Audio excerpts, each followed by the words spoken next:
শ্বশুর আব্বা। আরে জামাই এসেছে, খুকির মা। এই তো।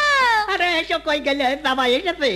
বাবাজি ভালো আছো? হ্যাঁ আমি ভালো, আপনারা ভালো আছেন গো? হ্যাঁ। আল্লাহ, বসো গো বাবাজি, বসো। খুকি পাকাড়া নিয়ে আয়। আল্লাহ। আব্বা তো আসার সময় বললো শ্বশুরের সাথে আলাপ সালাপ করো, গুমরামুখী থাকলে কিন্তু আবার বলবে জামাই আলাপ হোলা মতো, এই জন্য তো আলাপ করা লাগে। কি দিয়ে বা শুরু করি আলাপ?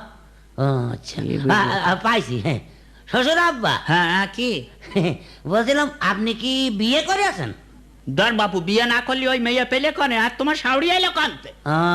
তা কার সাথে বিয়ে করেছেন আগা? তো চালালে কেন তোমার শাওড়ি গো, শাওড়ি। ধর বাবু, একবার ঘরে ঘরে হয়ে গেল না? হ্যাঁ, শ্বশুরের সাথে শাওড়ির বিয়ে একদম ঘরে ঘরে হয়ে গেল না? দেখেছো? বাইরে বিয়ে করলে তো একবার দেখেছো? কুটুম বাড়তো বাবু। জামাইটা পাঠাই দাও, মুরগিটা জবাই করতে হবে। ও মুরগিও জবাই করতে হবে? হ্যাঁ হ্যাঁ, দাও দাও দাও দাও। বাহ, ফাইন হয়েছে, ফাইন রান্না, fine. Thank you, thank you. এই হ্যাঁ, তোমার জন্য একটা রান্ধিয়ে দিলাম না। হ্যাঁ, ঠ্যাং। ঠ্যাং কই, ঠ্যাং কই? আবার ঠ্যাং কই বলছে? হ্যাঁ। তো জলে পুড়ে মালাম, ওইটাও দিয়ে দাও, আমার দেয়া লাগবে না, ও হারামি তো গিলুক। নাও দাও, বাবাজি, নাও।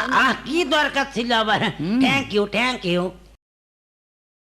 এই আবার ঠ্যাং চাচ্ছে। আবার ঠ্যাং আছে, তো জলে পুড়ে মারলাম, যা আছে ওইসব দে। নাও গো জামাই, নাও। আরে কি দরকার ছিল এত এত খাওয়া যায়? এই তো ফাইন ফাইন। ও থ্যাংক ইউ, থ্যাংক ইউ। এই শুনছো, আবার ঠ্যাং চাচ্ছে। আবার ঠ্যাং আছে, তো জলে পুড়ে মারলাম, কচু ঘেটু যা আছে দে। নাও বাবাজি, নাও।